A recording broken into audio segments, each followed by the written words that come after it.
Peggy 12. Welcome to the third volume of our web series, Once Upon a Time in The Sims Medieval. Come with us as we open the pages of this piece of history to discover how to create your own hero authentic to the period. Will you be a hardy knight, tyrannical monarch, or sneaky spy? It's up to you to write your own story. But enough talk. Let us return without further ado into Once Upon a Time in The Sims Medieval. In the last episode, we took a peek behind the scenes of the studio to check out the decor, costumes, and the sounds of the game. Now let's talk about the most fundamental element of all in your game, your hero. Use your own very creative workshop and make your hero as gorgeous and as unique as you like. In a couple of mouse clicks, it's possible to entirely transform your character's appearance, hairstyle, facial features, body shape, and of course, outfit. But the most important decision is how to choose two defining personality traits out of the many available.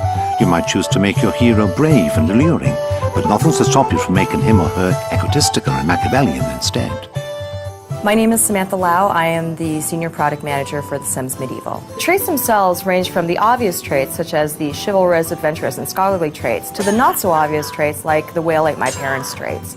These traits come with unique actions, wants, and needs that will really make The Sims come to life and have distinct and unique personalities.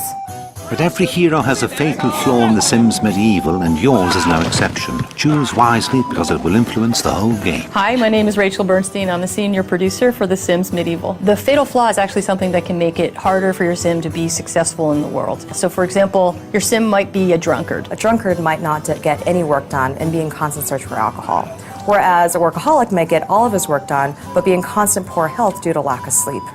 Each trait and flaw will need to be dealt with differently, and you'll see very different results depending on which ones you've chosen. If your hero proves his or her bravery and courage throughout the epic quests, this fatal flaw could become a legendary trait. The life of your character can change just like that. A scared cat can become an audacious adventurer, a recluse, a charismatic leader, but we won't reveal too many possibilities. It's up to you to discover exactly what kind of legend your medieval sim will become. I'm Aaron Cohen, Senior Marketing Director for The Sims Medieval. You'll discover some features that feel like RPG features. And those features are things like quests, combat, crafting. And those features really serve as a backdrop to tell stories. The Sims Medieval is still very much a game about telling stories. It's probable that you will find yourself face to face with the odd sword fight during the course of your adventures. Seize the moment to discover a completely new side to The Sims.